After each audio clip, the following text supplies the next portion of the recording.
this is a first because this is the first time we've done Table Talk outside of Osaka.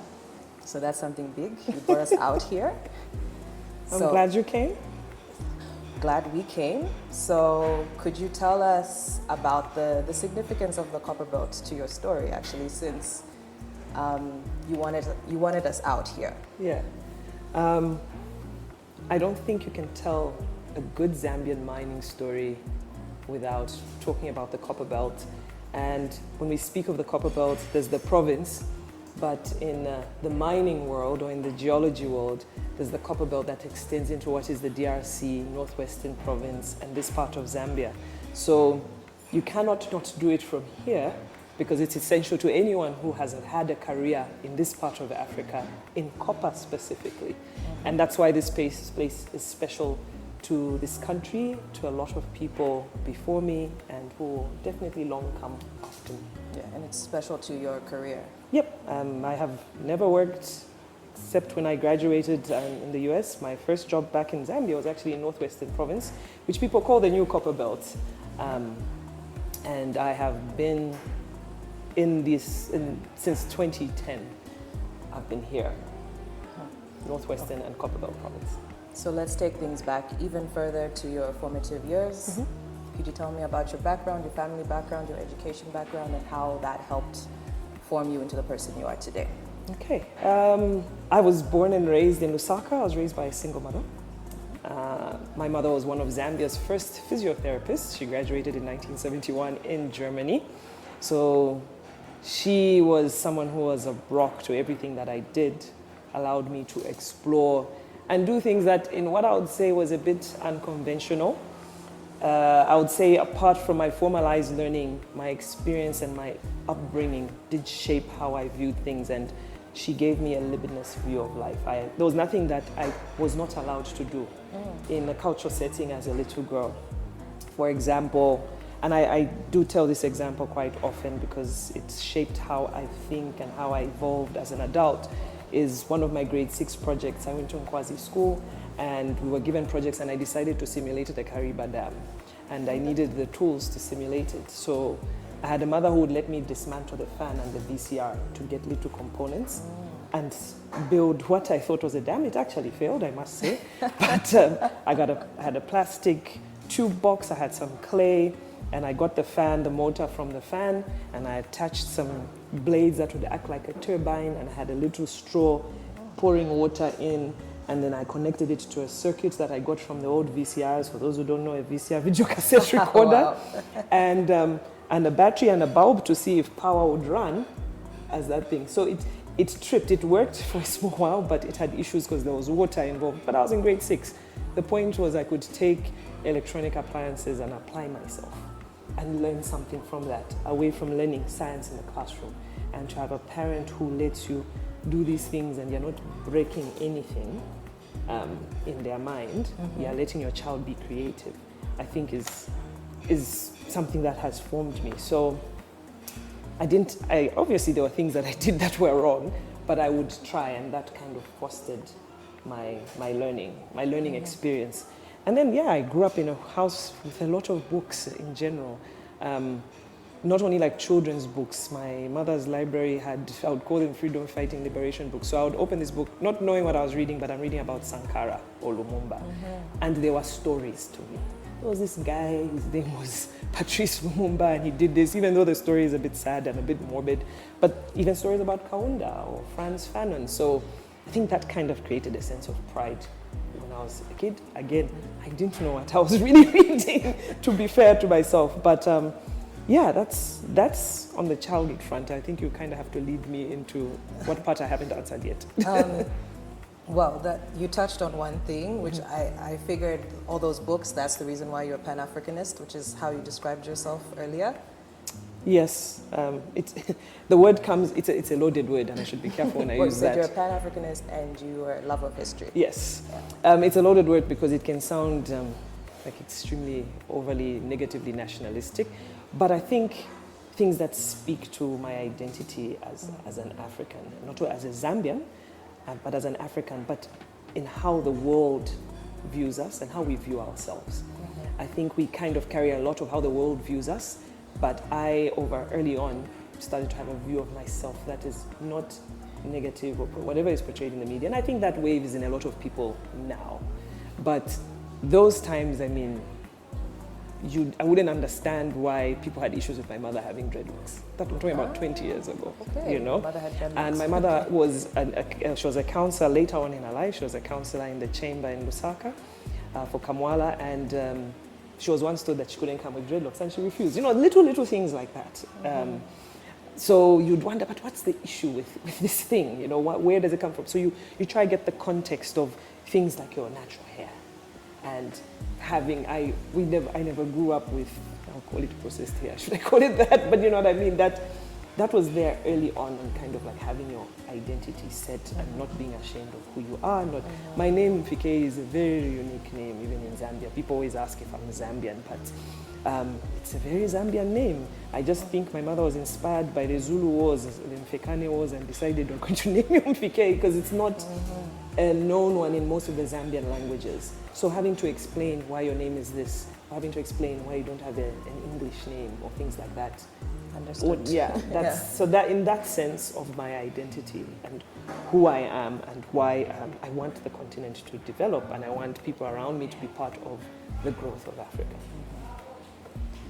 Okay, so my next question is about role models. And from what you've said, I take it your mother was definitely one of your role models growing up. Who were your other role models growing up? My oldest brother, my mother's firstborn, Andrew. Definitely, he was a father figure to me. I mentioned I was raised by a single mother. He was a father figure to me. He's a computer scientist. He lives in the UK, works for Amazon, but he's my hero. So really, I was co-parented. You say single mother, but I had a lot of parents. My mother's sister and her husband, my uncle and aunt, we lived down the road from them. They contributed to my education, Mr. and Mrs. John Vlahakis. So when my mother would have a few struggles with my education, my brother would chip in, or my aunt and uncle. So I did have a village, to be fair. Over the years, when I was in university in the US, I formed a network of friends. But a very particular friend and family that looked after me is a gentleman. He was from Guinea, from West Africa, Dr. Saiku Diallo.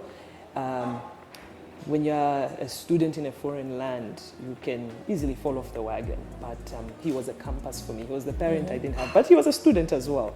So he just was this big brother that I needed when there was no immediate family member. Because where I was, there was no Zambian community. Most times you'll find there was no Zambian community. So I leaned heavily on the African community and the African friends I met. And also I had a church family there. The Strites, they were an American family that took care of me throughout my stay that side. In my career side, I would say one of my biggest mentors, and he contributed a lot to Zambia's exploration geology, was a gentleman called Mr. James Mwale. He was the lead exploration geologist for First Quantum's Kansanshi Mine. He mentored me until he passed, and he was just someone who banged in sound career advice. I would go to his office if I had issues, whether in my department or with someone, and he would always say, "Mwaiche, si kampani ya watate wako." You know, he panel beat what would in his mind was entitlement. Me, I was complaining, but to him, he's just like, you just sound like an entitled kid. And he would always say, "This is not your father's company. So you work, get your skills, and go and apply them somewhere else. No one will ever take your skills away." So I developed an attitude of continuous learning at that point. If I had thought I was being ill-treated, I focused on being better. So I would either study in the night, because I worked shifts, so sometimes night shifts would be quiet, so I'd be reading, I'd be studying, I would take short courses. I was doing night school and all sorts of things. Because he just said, you know, this place is not your father's company, in short.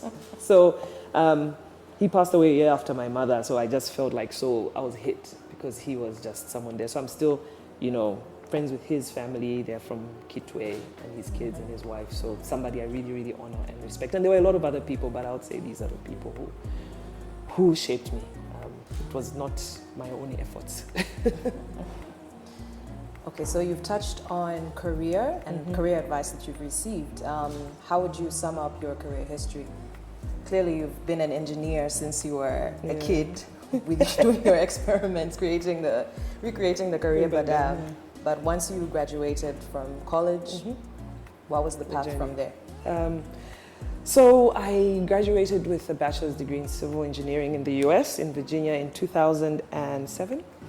And then you get time to work, like a year or something.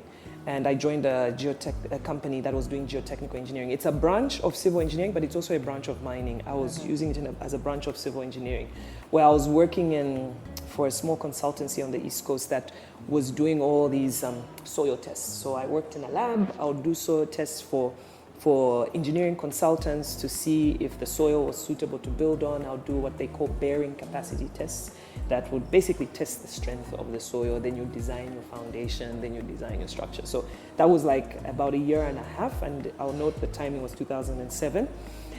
2008, there was a global financial crisis. So without even knowing what that means, I was not an American citizen, so that company closed. And there were no jobs. So firstly, people prioritize jobs for their citizens, and then the other people, if they need you. So that company closed, and then I was waffling around. I was like, oh, should I go back to Zambia? So my professor says, well, why don't you enroll into an environmental engineering master's, and let's see what happens when you're done a year or two. And my job was to just help as a teaching assistant here. So it was kind of like a stipend. I got a stipend, and it paid for the course. So I did a master's in environmental engineering. Environmental is also kind of linked to civil, so wastewater, plant design, water testing, and all of that. So I was buying time when doing that master's.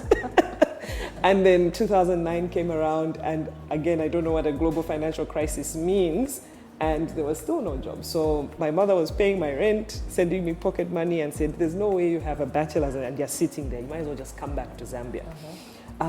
So I came back home 2010 and was job hunting around Lusaka, and it just wasn't happening. But Northwestern Province was coming up. So 4 months after coming back, there was an opening at Kansanshi Mine, First Quantum's Kansanshi Mine, and I'm like, oh Lord, if it's not Lusaka, not even Kobold Solwezi.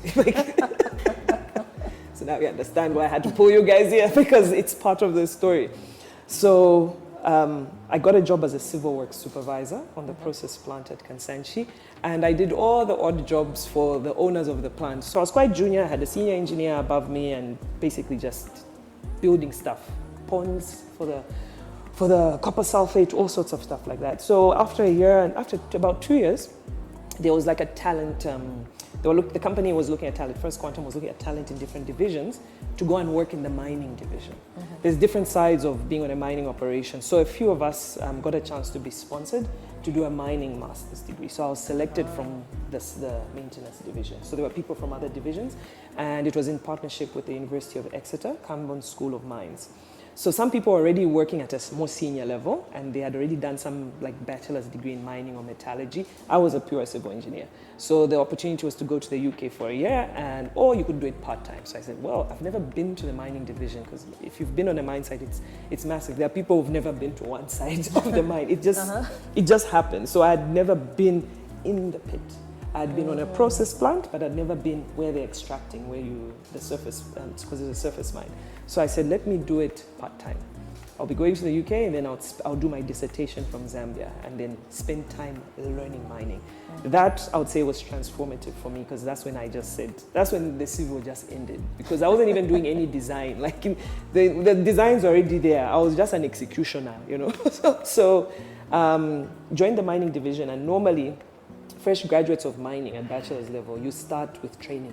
You learn all the pieces of equipment, you rotate, what the equipment does, the role of the equipment, you move with operators, you basically work shifts, you go in the field, work day, night shift, just learning that on the ground. So I started with trainers, I got on bulldozers, got on graders, got in the whole trucks, you move with the operators for a period of time. And those development programs are like 1+ year, and the mines still do them. They come from the ZCCM days, and they're still here today.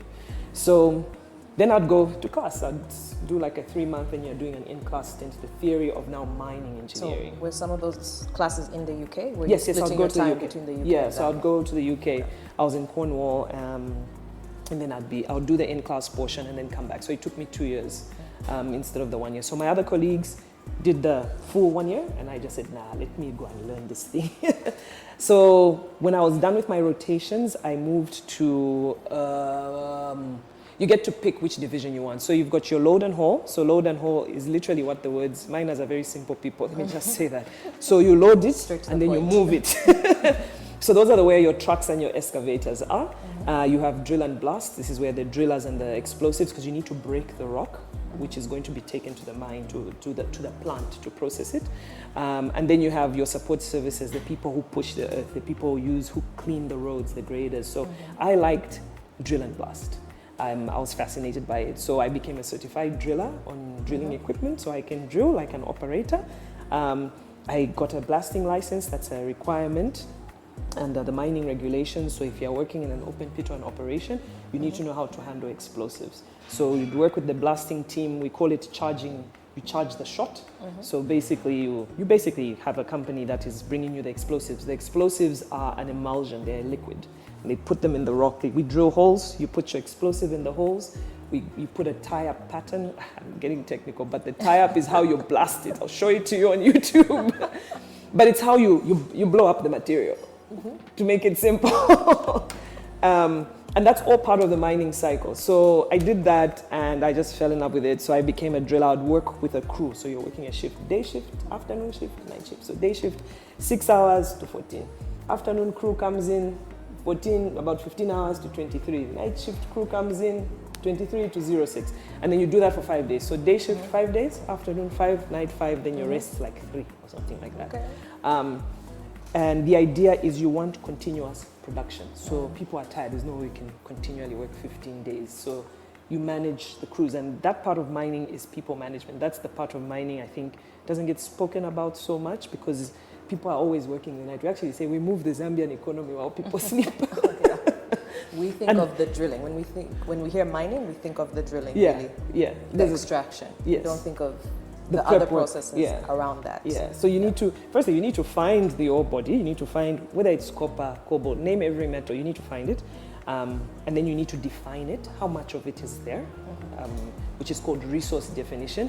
And when it's economic, if there's enough of it to make money, what systems or what do you need to lay out to drill it, to break it, which is blasting it, and then to load it and haul it. And you take it to the plant and then you process it and then you sell it. So that's really the full mining cycle. So I did that for I think 2.5, 3 years. Then an opportunity opened up within First Quantum Group now, because I was at Kansanshi, to join the audit team. And again, knowing nothing about auditing, they were, at the time, I got a phone call from someone in the internal audit division saying, we're looking for someone technical. And I'm like, these auditors, like, they're numbers people, right? But when an accountant is auditing a mine setup, there's certain things that they probably need to understand. So even though I wasn't an accountant, I was paired with chartered accountants out of FKM's dollar office, but I was auditing the global First Quantum site. So that would be including Kansanshi, Sentinel had come online, Kalumbila, and then FQM at that time owned the mine in Finland, so we traveled to Finland. Okay. Then, what else? Did Mauritania in West Africa. When Panama was being built, Cobre Panama, FQM's mine there, we'd go and audit the project phase. It wasn't a mine yet, but just the full audit cycle. So inventory, warehousing, revenue recognition, mining legislation, mining exports. So I got to see the whole business. That's a lot. I fell in love with it. I did that for 2 years, but then I realized, I'm like, okay, so most times I would dial into the global investor calls because I would want to understand how these guys make decisions. Because you find that the mine owners are not necessarily engineers, right? There's capital that they deploy. You want to understand how an investor is asking about his investment in Africa. What language do they use? And because FQM was a publicly listed company on the Toronto Stock Exchange, anyone could dial in. So I wanted to understand that. And when I was in dispatch, my older brother's dad, so this is like a stepfather, said if you want to learn this, you should learn corporate governance and how boards are run and how investors make money. So I started those night classes I was doing was things like corporate law, corporate finance, applied business law, and that's when I started understanding like, oh, so this is what they mean. Because we as engineers can sit and just think, oh, technical, but everything is, there's business. It's a business, there has to be a business decision. So being an internal audit got me to see, firstly I got to see what was happening in the company end to end, but also started understanding why certain strategies were made, which maybe in my logic did not make sense. but in the picture and what the company is doing and how they fit in a global framework, this strategy makes sense. So at that point, I even stopped calling myself an engineer because I wasn't practicing it. I mean, even now, I'm not a practicing engineer, so I don't go by the title engineer. I prefer people just to call me Mfikeyi because I've not really practiced it in many, many years. And I'm in general management. You earned it. I earned it, but I'm in general management, and I think general management has kind of given me a different view of things. So I did that from internal audit, and then I got headhunted. A colleague had seen an advert through a recruiter for somebody who was looking for an operations manager in the mining sector in Zambia. And they said, oh, this might be good. I shouldn't apply. Maybe it says, if Zambian females are applying. So I said, okay, let me apply. And then the recruiter did not tell me the company at the time. So they pre-screened me, and then next thing they're like, oh, you've been shortlisted for an interview. At this point, I'd been with FQM about 6 years, and audit can be a bit repetitive. So I was like, okay, I'm looking for something else. And the recruiter said, oh, the company is Barloworld Equipment in Kitwe, and it's for eventually becoming an understudy to the country manager. So I had wanted to move to Lusaka because my mother was in Lusaka and she was getting older, and they said Lusaka and I said Kitwe, and I was like, okay. At this point, I had already done Solwezi. I was in Ndola. The audit office was in Ndola because we were auditing the global function. So I moved to Kitwe in, 2017, January 2017, and joined Barloworld as an assistant operations manager. Then, remember, I'd come from one place, one mine, one culture, but now I was a supplier to the mines. I left on good terms. I thanked the company for the sponsorship. I had served the bond, as they call it. You had paid them back. I had paid them back, and I did leave on good terms, and I said, okay, I'm now going to the other side because I'll be a service. Others saw it as a step down, like you're leaving the mine to be a supplier, even if it's Caterpillar Equipment, which is a top brand. I just needed a change. I was ready. I knew that there was just something else, and it was a management job. It was like not auditing, but it was an actual management job. So I was assistant operations manager. I was given the after sales portfolio for Mopani. So I'm coming from a surface mine, different operator, to Mopani. At the time it was under Glencore, and I was given different accounts. So Cajun, Emerald Mining, I had Mopani. I also had First Quantum, both the mines and Lumwana mine. Because wherever you sold Caterpillar equipment, now I went to look for business.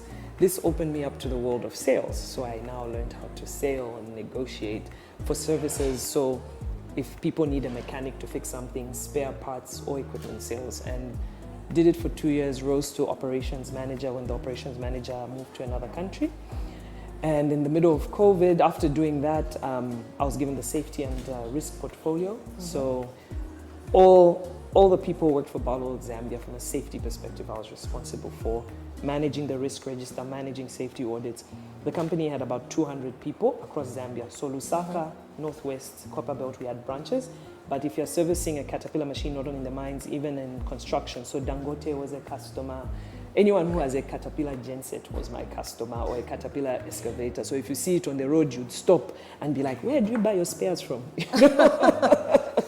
So I became a salesperson. Sales is hard. I respect salespeople so much. Whether you're selling a technical product or selling tomatoes, sales is hard. It's hard, yes. Selling in a market that's saturated. We had competition. Chinese equipment was coming in and just swooped in the construction market. Everyone says American products are very expensive. So trying to convince people they'll tell you, why buy Caterpillar when I can buy 3 of that, Exactly. And we were losing market share. So 2020 hit, COVID hit. My boss at the time was returned back to South Africa. So they said, and we made a huge loss. The company made a loss. So they said, look, you have to turn the company around. You become country manager. So I was the first Zambian country manager, terrified, and then you're appointed, and then within a week they say you have to retrench 30% of the workforce because it was COVID. The business we lost 50% of our business during COVID. Couldn't import, couldn't sell because the mines also locked up. So I didn't really celebrate a promotion because now you have to let people go. And that was very hard. Some people had worked 25 years for the company, and here's this young girl, you have to sit and give them letters. So I just kept it quiet. People were like, oh, we should talk about this. And I was like, there's nothing to celebrate here. So, and then it was my first year in a country manager role as a local of the Caterpillar brand in Zambia. there were, in terms of our competition, other equipment, there have been other Zambian managers or at country manager level, but Caterpillar it's a sensitive brand, it's a top brand. I have my bias, but it is a top brand. So that first year was quite rough, and I just got my immediate team, and I said we fly together. So our finance manager. How'd you deal with it? Yeah. Like personally, and also like keeping up morale. Morale. So pulled in the key people. So my finance manager, the person who now took my role, the operations manager, was running the Kalumbila site. So I said, come back to Kitwe. We're going to fly this thing together. I can't do this alone. And I started building succession planning at that point. At that point, I said, I have to build this team. I can't just be here and happy and think, okay, now I can make money. Like, we are going to build the best team. We turned around the first year so great. Like, we hit crazy results. We were meant to just break even, and we made just can't say the numbers, it was a private company. We made millions of dollars of profit for the company, let me put it that way. And then people are like, now you're competing with regional general managers for sales, right? And then people are like, oh, one hit wonder, it's a fluke. Let's see if she can do it again. So 2022 comes round. Mind you, we beat the sales prior to when we were more people, when we were about 210, and then we became 160. We beat the sales figure, so we were more efficient. After COVID, we became more efficient. So 2022, I just then remember saying, I'm actually tired. I had started my MBA in Nigeria, because 2020, when I got the role, I said, I don't know everything. So I went back to school. So I started my MBA. I was shuttling between Nigeria and Zambia. And I picked Nigeria because they are aggressive people. I had asked the company to sponsor it, and they're like, but it's not a South African university. And I was very deliberate about picking a business school in Africa that was top, and from a big economy and a competitive economy. And I was already, Zambia being close to South Africa, I'm very, very familiar. And I said, no, I want to be outside my comfort zone. So I said, fine, I'll pay for myself. And I saved up money, paid in installments. And I was going back and forth. And then I remember saying, I'm exhausted. I was going to take a sabbatical. And it was going to be 6 months. I was like, I've saved enough. I'll go to my village in Petauke. I'll just travel. But the idea was also to just find myself, in a sense, because I had burnt out. I had 2 hospital incidents that 2 of my friends were like, you need to slow down. You can't be chasing this corporate rat race. So I had made it known to my employer that I just feel like it's time for me to go and rest and this. And there was a bit of noise, but you're in the middle of a big project. You're turning around the company because we had a big turnaround. As God would have it, I met the Kobold founders. And I remember them, just meeting and chatting to them. And they were like, so what's next? And I said, I'm going to rest. And then I started Googling the company. Let's just say the rest is history. So you didn't take that sabbatical? I took instead of a 6-month sabbatical, when I transitioned, I asked for 1 month off. Like I was not picking up calls. So I transitioned because I also wanted to emotionally recover from the turnaround projects we did when I was at Barloworld. I wanted to also leave a local team. I recommended the person I worked with closely, and thank God he was appointed. Because for me as a Zambian, I was the first Zambian, then you leave and then there's no Zambian after you. Like, you've done nothing, So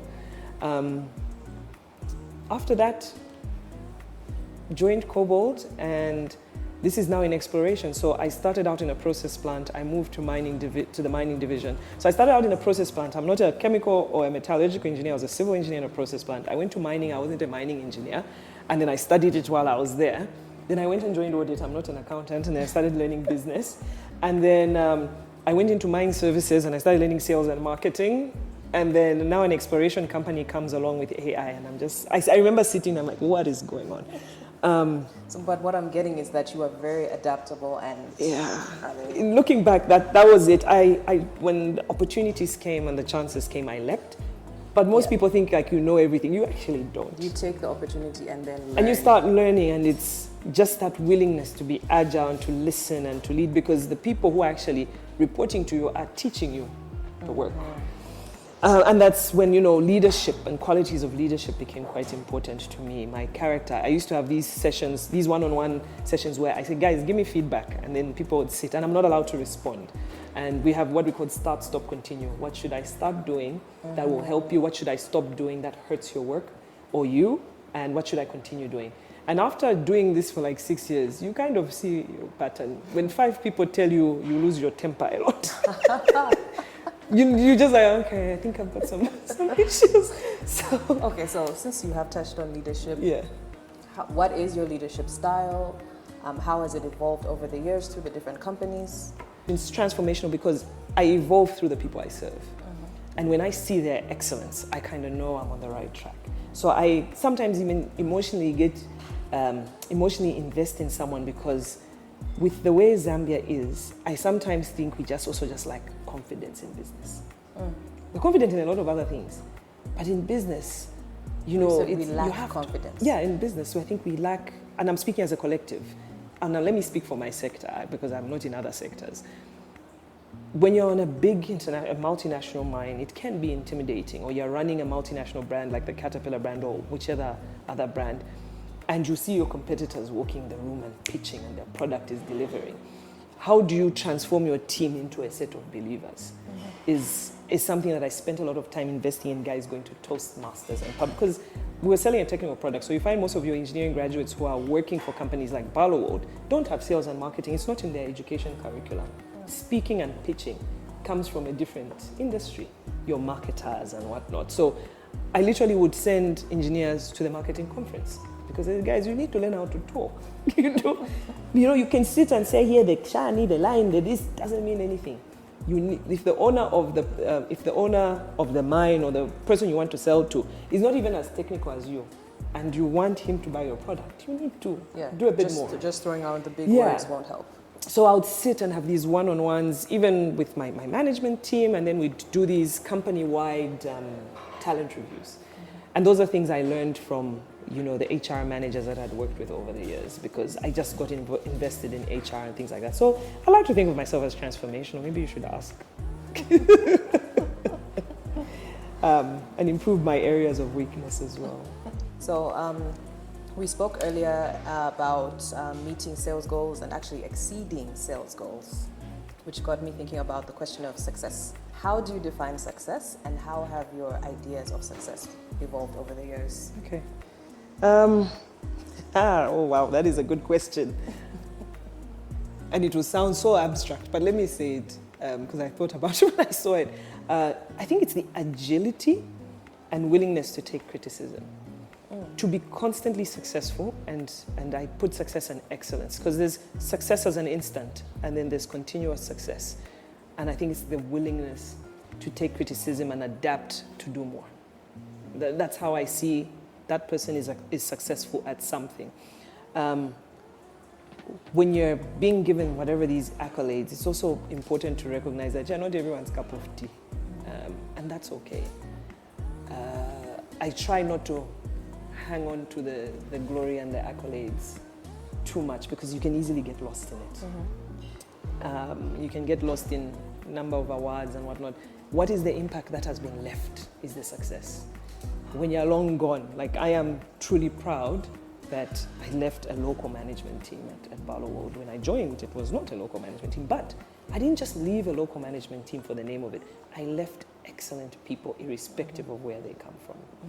That is success to me. They must be competent and they must be excellent. And that's, for me, that's the transformation, that's success. Irrespective of them being local and irrespective of their genders. Okay, so you've been through a few different industries and a few different departments. What skills gaps do you think exist across the board that we need to address? The part that's always close to my heart is people development. It's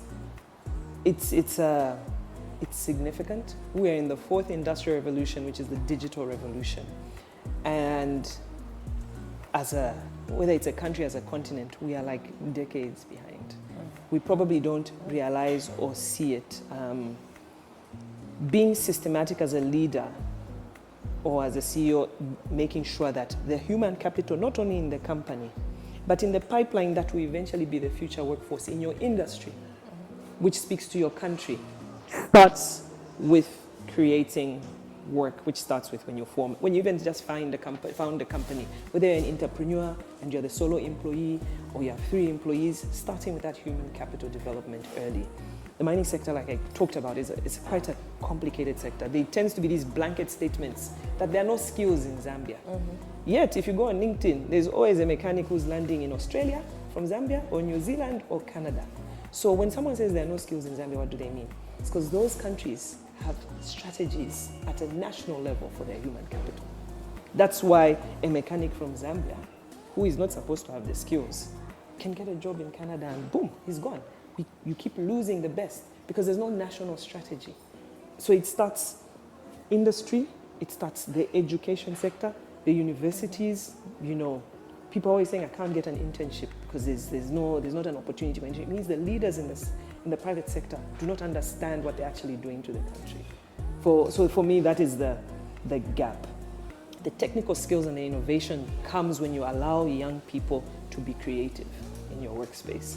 Because they come in and they're seeing things with tech that you're like, you know what, why am I working hard when this person can think? But you need to give them an opportunity. So something systematic around those skills, the skills for the future. We've been talking about AI, Kobold talks about it all the time. Artificial intelligence is not new. It was defined in the 1950s, it's been there. It just sounds like a thing now, but whether it was the agricultural revolution, industrial, now into the fourth digital revolution, there will always be a revolution. What does this mean? There'll be different generations who will impact that. And people are the center of that. So people say AI will replace humans. Humans will always be there. HI, we call it, human intelligence will always be involved. Yeah.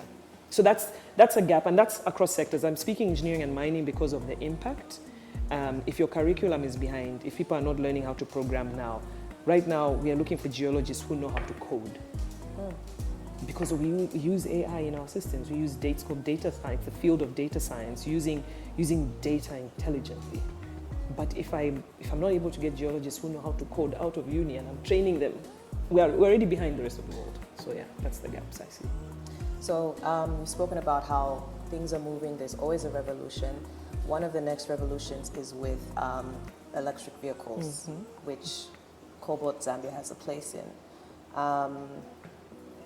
What would you say is Kobold's place or role in helping Zambia to tap into the EV market? Yeah,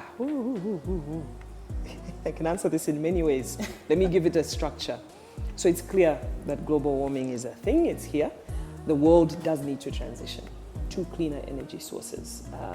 You can tell just from the bad sporadic rainfall that is hitting us if maize will grow or will not grow. So the electric vehicles are meant to basically replace your traditional, what you call ICE vehicles, ICE, internal combustion, your fuel, your diesel vehicles, because it's the fastest way to lower the impact of carbon dioxide emissions, carbon emissions. So if you replace vehicles with these cleaner, greener vehicles, then the impact will be lower. We are the source of the metal that goes into that vehicle. Most people are saying, okay, you can make these vehicles in Africa, but we are not, the demand is not here. Because we don't manufacture vehicles. Even currently, we don't manufacture these traditional vehicles. So how do we harness the fact that these materials are here and drive the country's economy? So it's two things. We need to make sure that the sector is thriving and running properly. And then the biggest asset Zambia has is renewable energy. In water, in terms of the number of water bodies we have, we sit in a massive watershed, and also in solar, sun exposure. To do that, we need a lot more energy projects.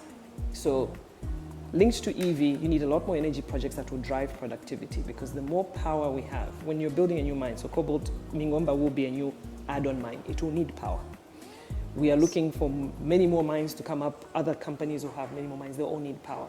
More power means more productivity. This means Zambia can actually export power to its neighbors and grow the country and basically sell the power and grow it. That will also mean the cost of transportation comes down, because if we are now not paying for fuel, which we import through the Tazama, the cost of having a vehicle that doesn't need fuel will make the cost of doing business lower. Most things, when you see inflation in Zambia going up, even now with the kwacha, whatever's happening with the kwacha, the first things that will go up, cost of food and cost of transport. But if you have clean, renewable energy, the cost of transport can quickly come down, because you can now take paying for fuel, that big bill that the government pays for fuel, to another part of the sector. And that's, Kobold is probably stimulating an investment, but where other players in the country and the government make sure that we harness the position Zambia has to develop the country for the long term. So we are just a cog in the wheel. And then in the future, we'll probably be driving EVs because all these other vehicles will phase out and EVs will come in, and the sun is free, so. Do you envision a Zambia where most people are driving EVs? It's going to happen. Somebody in the 1920s, I'm sure during colonization, people were moving with their ox and cart, and the first vehicle arrived in Lusaka. The first EV will arrive in Zambia, and I'm sure it's very soon. South Africa has EVs. Arrived. Yeah, there was one that was at the show last year. Obviously, the EV makers are looking at the range. You look at Kobold, we have investors like Mitsubishi. Mitsubishi is a car maker, so they also want to know, as you guys are finding this stuff, they help design their vehicles. So that will be in our lifetime, that's for sure. And Kobold is relatively new in Zambia, but what would you say are the achievements or milestones recorded so far? Biggest exploration investment in decades. $150 million in exploration. Not building a mine is one, most people are excited about mining, that's great. But what Zambia needs is more exploration projects. And because the exploration projects mean we're spending money going to find it. We've got a lot of existing mines that have been open for decades. But we want new ones. We don't want old ones and then you We want new projects. New projects means new capital coming in, means a growing economy. Your GDP is actually expanding. You're not kind of recycling the same projects over and over. If there were 10 greenfield new exploration projects, of which 3 or 4 become a mine, that would be the icing, more than the icing on the cake. I'll be very happy because that will cascade into a lot of other things for Zambia, the continent. What are your ultimate tips for being a successful leader in any field? Agility, willingness to take criticism. That is hard. People often fear, because of our cultural context, you can't tell, a leader tends to be an older person, so you can't tell them, from a family perspective, you can't tell them they're wrong. Maybe your parents, your uncle. So the willingness to take criticism just naturally should translate. I think that's a critical feature to have. It's okay to be wrong and disproven. And I think just accountability. Just be responsible for the things that you have done. You will not get everything right. And you also not finish the syllabus. Nobody ever finishes the syllabus. How do you approach decision making and problem solving in your role as CEO?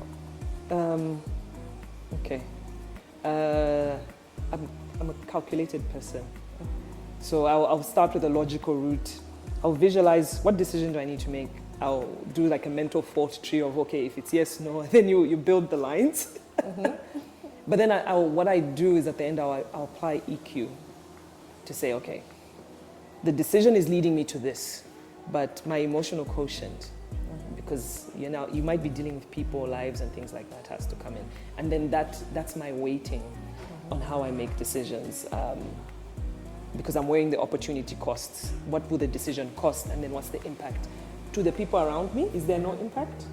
Or is there a huge impact? And then I weigh decisions. I've spent time reading a lot of books about EQ because I remember getting feedback that my empathy was low. So I worked on my empathy. I actually also did a whole psychometric report about my empathy and I needed to work on it.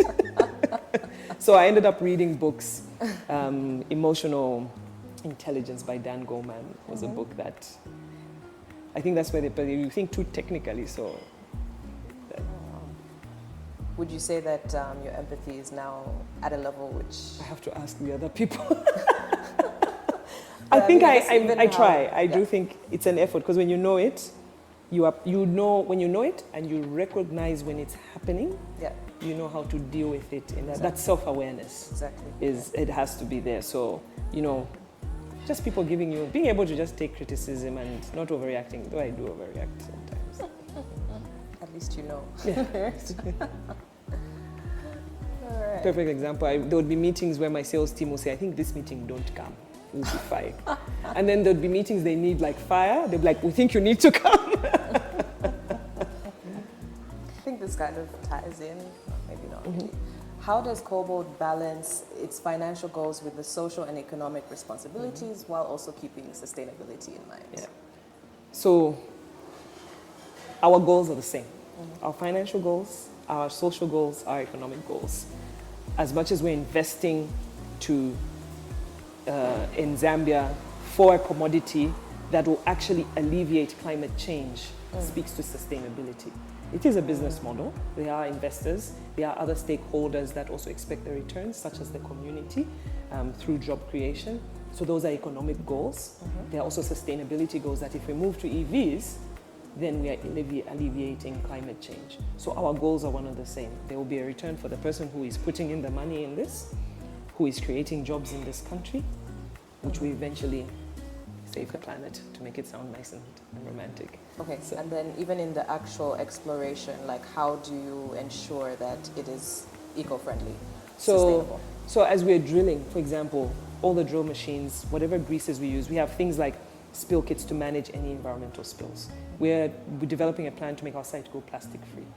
You know, so water bottles, like you shouldn't have if you drink 2 liters of water a day, you're drinking 4 bottles. You're disposing those bottles, right? We want to have basically, we're in the middle of it now, reusable stainless steel bottles which you go to a dispenser, and that way not every individual is not throwing 4 bottles of water of plastic a day. So we have this whole waste management, waste separation. Because we're in a site that's really remote, we want to garden in terms of transport. We don't want to buy lettuce all the way from, I don't know, another town in Dola. So we have a community team. They're going to build a garden there. They're going to use the local community to grow things like lettuce, because we'll have people living there, and then that should be able to feed us. We'll compost our waste right there. So that's the benefit of being an environmental engineer. These are little initiatives that they're very, very... All ties together. They're very, very close to my heart. We are doing environmental monitoring of the avifauna, the birds, because it's a built-up town, it's urban. So we want to know what foliage is there, what trees are there, what can we do if we have to remove a piece of trees here to build something. We must go and plant those trees somewhere else. We must replace as much as possible. So what trends do you see emerging in the mining sector from the medium to long term, and how is Kobold putting itself ahead of the game? Remember I'd mentioned tech. This tech thing is like so real. The traditional mining investor, like the investors we have in Kobold, well, the investors are not traditional mining investors. We have companies that are Bill Gates' funds. We've got tech companies. And that just means technology is playing a different role in terms of innovation, in terms of using different methods to find these deposits. So where you find that traditional mining as a sector is not exploring as much, the returns on exploration are very low because the traditional miners are not spending enough money. Companies like Kobold are coming in, we build our own tech, we deploy our own tech and skill set.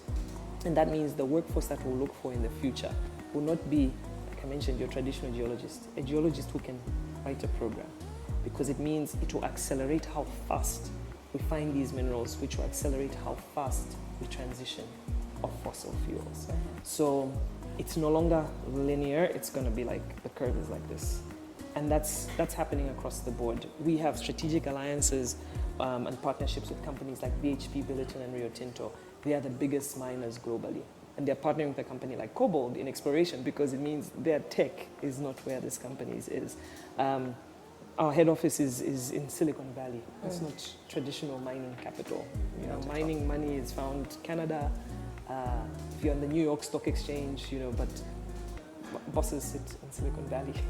So that's where we have a role to play, and you'll see a lot of different types of companies emerging. It's slowly coming up, but Africa will continue to be a focal point because we do have the resources. The question is, what will African governments, African people, and the African private sector do to harness it for our development, to make sure that the economic benefits are real and realized and accountable here as well. But also the fact that someone has used their capital from the West, they expect a return. Just like anybody else, if you're in a Chilimba, you also expect your money back. I like to make it relatable. Yes. Relatable to the Zambian public. Yeah. Okay. What activities do you engage in to foster your own career and personal development? So I talked earlier about my formal and informalized learning. I enjoy my informal learning more, and sports. It's not a hobby for me. It's like an ethos, because I think it's through sports, you're taught discipline. Most people who watch a sports match are seeing a performance, right? Yes. But behind that becomes the training and the discipline and all of that. So for me, sports is a driver of performance, and I practice sports recreationally. So growing up, I played football, netball, volleyball. As an adult, I run, I cycle, I play squash. I like mountain biking, not road biking. It's safer to be in the bush with snakes than on the road with cars. Okay. Is there a fun element? Because you're talking about discipline. I'm like, it is fun. Okay. It is fun. Just making sure. That's a good point. You went straight to discipline. Look, that's my fun, maybe, right? Yeah. I played college soccer in the US for my university. It also kept me straight, but it was fun. I got, well, I don't be seen as fun, but to me it was fun. When I got back to Zambia, I worked with FAS at one point. I had a football club in Solwezi for youth. One guy went off to play for the national team. I was out of Solwezi, and we had a mini academy. That was my fun, because I wanted to make sure that these boys, they focus on school. Most people in Africa see school and sports as in you can't do both. But if you look at the best performing countries economically, look at the Olympics. The number 1, 2, 3 countries would be like USA, China, UK in the Olympics. And economically, you see that performance. And that's my fun. It was a good point. So that busyness kept me going. And then, I still read a lot. Like I mentioned, probably more self-help books. But I read transformative books like The Road Less Traveled by M. Scott Beck was a life-changing book for me. And there's a book called, Tools of Titans, Tactics and Routines that billionaires and world-class performers perform. So those things are my fun. What's the last great book you read? More recently? The book I'm reading now is probably not a great book. If I say it's The Oil Curse, it sounds so bad. The Road Less Traveled takes the cake. My top books, Road Less Traveled, M. Scott Peck, or Only the Paranoid Survive, Andrew Grove, CEO of Intel, Tools of Titans, Tim Ferriss. It's like just behaviors and routines of world-class performers. And Africa Rise and Shine, Jim Ovia, founder of Zenith Bank, one of Africa's largest banks. So it's a mixture of business, personal, emotional, and performance. There's a lot more, but Only the Paranoid Survive, I think, is a good book. So, If you're winding down, relaxing with some music, what are you listening to? Jazz, African jazz. And Afro jazz, that's the term, sorry. Afro jazz. We are in Chingola right now. What do you like to do when you're out here most of the time on the Copper Belt? Cycle. I do go do a few bush cycles. I play squash recreationally. And I've got a few cousins here, so I go spend time with them on the weekend, and that's really it. Okay. I don't have a TV in my house, so I read. Okay. You're one of those. Telling lies to your vision, television. So you said something when we weren't filming yet, that you have a house off-grid in Eastern Province. So tell me about that. Like, how did you end up building yourself a house off-grid? I think the location was most important. Eastern Province is my ancestral home. It's where my mother is from. My father is from Northwestern. And I always say, if you want to develop your home country, and that could be your village, you have to invest in those areas. It's not government's responsibility. I mentioned I was studying in Nigeria. Nigerians build in their villages. That's how those places, they're not even villages, they're developed. They go back home, literally home, ancestral home. So in doing that, you create dreams for the people coming after you to say, if I came out of this place and did this. So for me, that's the real impact, rather than the rural-urban migration, is we need to take that development out. If I have the ability, let me take it to where I come from. It's not really, I don't want to call it tribalism, but it's really the fact that there was a place, I was able to find some land, and it was just easier to get that land, and I built an off-grid home. And in doing that, it created some sort of local employment for the builders, the person who takes care of the grass, the person who comes and does the laundry. Those little things, that's real development. Just, it moves them, and then they have children, they take their children to school, and then that child dreams. And that's what it means to me. I always say I'm from the four corners. My mother is Eastern, Northern, and my father is Northwestern. So the next off-grid home will be one of the other two. And off-grid because I don't want to pay bills. I mean, the sun is free. That's a great strategy. All right. I think we've covered your career, your education. Maybe the last thing I would say is just how would you sum yourself up? Who are you outside of work? So there's no such thing. Who I am at work is who I am outside. It's holistic. My work is my life. Like I said, it's a duty. I feel like it's a calling. The nature of this role, when I got it, is a calling. But everything that I've done is really everything I am. I don't have a whole separate me out there and then the whole Mfikeyi at work. It's kind of like what you see is what you get. And we spend most of my time at my working life. So who I am is, I don't have it all figured out. Maybe that's who I am. As you can see, the journey had a lot of twists and turns, and I don't know what is next. But that's who I am. The book reading, freedom fighting, book reading, cycling, miner sort of History explorer.